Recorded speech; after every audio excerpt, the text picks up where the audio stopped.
Hey there, this is Dara. I'm a gender therapist in Colorado, and I received some pretty positive feedback from a video I made recently in which I discussed a few non-binary tips, and so I thought I would make another one and see how this goes. So today, specifically, I'm going to talk about how you can play around with your look and your smell. So there's a lot that could fall into the category of playing around with your look. So let's talk about a couple things in particular. And it's easy for me to talk about things that I've played around with regarding my look because I have been aware of the different ways that it's been able to make me feel more congruent with my gender identity, which for me is gender neutral. I think I call it something different every time we talk. It's underneath the non-binary umbrella, but at this point I'm feeling good about gender neutral. And so one of the things that I started playing around with is what I will call in the category of piercings. So that would involve ear piercings, nose piercings, it could be face piercings, it could be piercings on your body, and so forth. I was having lunch one day with a friend of mine who identifies as non-binary. They were assigned male at birth. I was assigned female at birth. And I noticed that my friend had earrings. You can see it like this. And they wore these earrings every day. They never took them out. And this is how their earrings looked. And so at the time, I was wearing earrings. I think I still changed them every day. And they were like kind of dangly. They had things like peace signs and things that reflected my personality, but something about the way my friend, the way they looked with those earrings, I was drawn to it, and I felt like, you know what, I think that's what I want to do. So I went and went to a piercing shop so that they could put the earrings in so that they would be as permanent as earrings can be.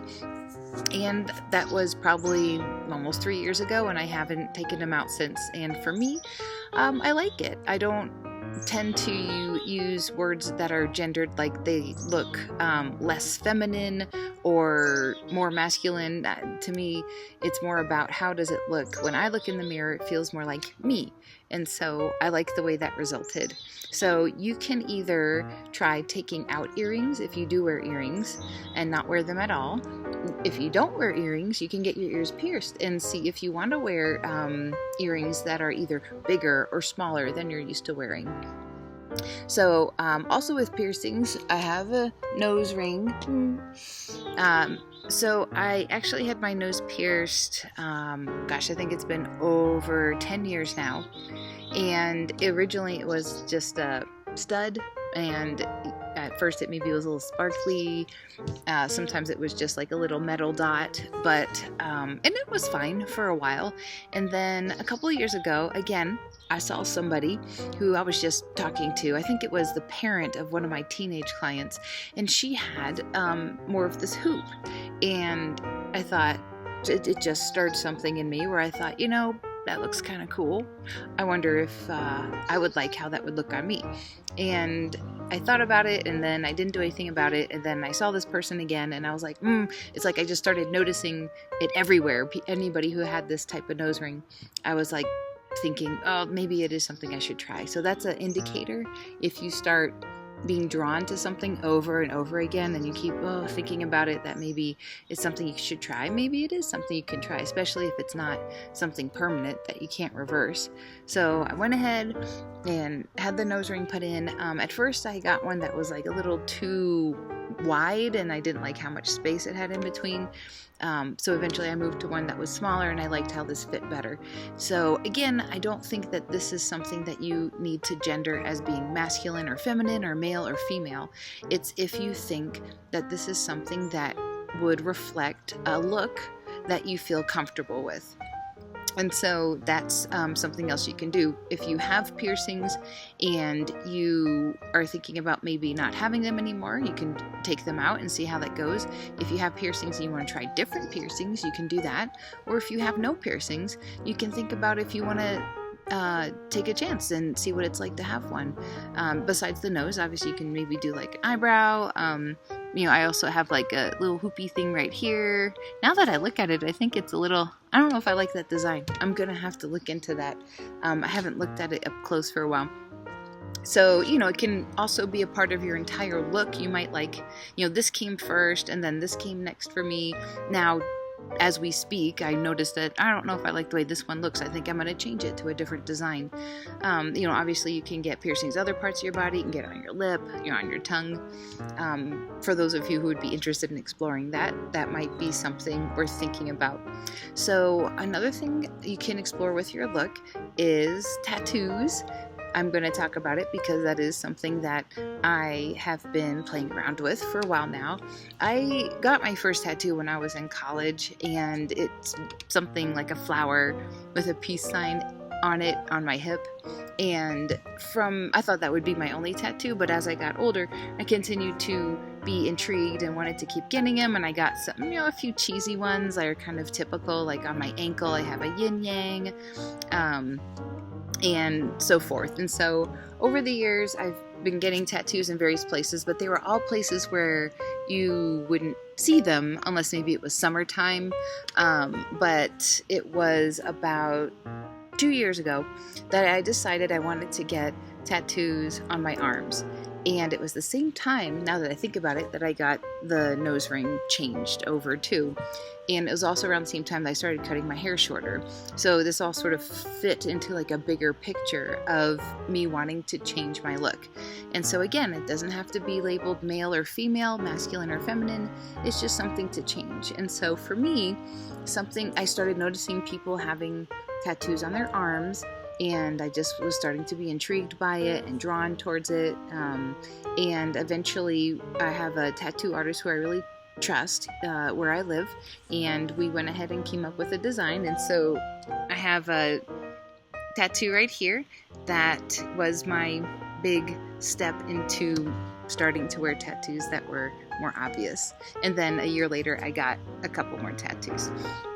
So right now I'm in a place where I really like how it looks, but I started to notice that I'm starting to look at people who have arm sleeves, and I'm starting to think they look really cool, and I'm wondering if I want to try it. Now, like I said, that would be a step that would be permanent if I decided to take that step. So I'm going to take some time to think about it, maybe even like a year before I decide if I want to take that step.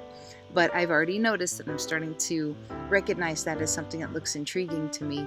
And so if you are somebody who would be interested in playing around with your look when it comes to getting tattoos, then besides your arms, you can get tattoos on your legs. Maybe even if you're so daring, you could get them more noticeable somewhere on your neck. But it becomes a permanent accessory pretty much that you're always wearing, as long as it's like weather where you can roll up your sleeves. And so that's another way that you can experiment with your look, is with tattoos.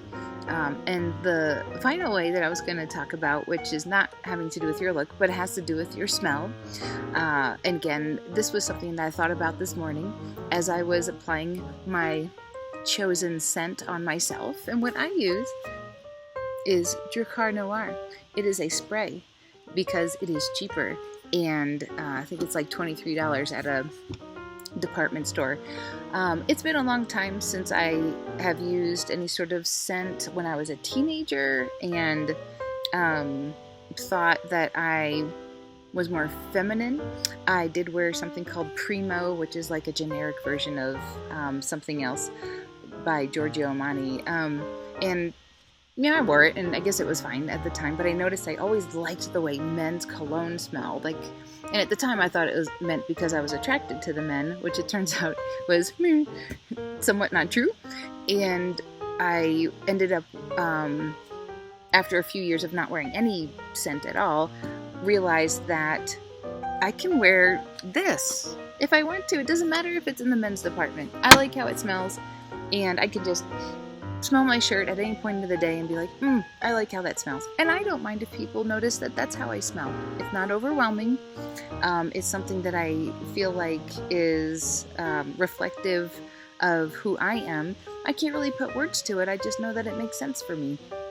So go out of your comfort zone when it comes to scents. You can change your soap, your deodorant. your shampoo, your conditioner. You can, obviously you can buy different sorts of scents that are perfumes or colognes. You can try all sorts of things and see what it is. Lotions, there's lots of stuff that can smell good. Aromatherapy. And when it comes down to it, just find something that you feel like, first of all, that you don't mind smelling on yourself during the day. And then if somebody else happens to smell it, that you know that it reflects more so who you are. So that's a few non-binary tips for you to take in for today. So I will continue to think of more tips to share with you, and feel free to leave the comments below to let me know if this was helpful and if there's other sort of non-binary tips you think would be helpful for me to mention to you. Real quick, just wanted to mention that if you haven't signed up for my newsletter, which I sent out about once every 2 weeks, you can go to darahoffmanfox.com, and there's a box on that page where you can sign up for the newsletter. And if you sign up for the newsletter, in each edition of the newsletter that I send out, there's a permanent $10 off coupon for the book that I just wrote, You and Your Gender Identity, A Guide to Discovery. So be sure to check that out if that sounds like it's interesting to you. I thank you for watching, and I'll talk to you again later. Bye.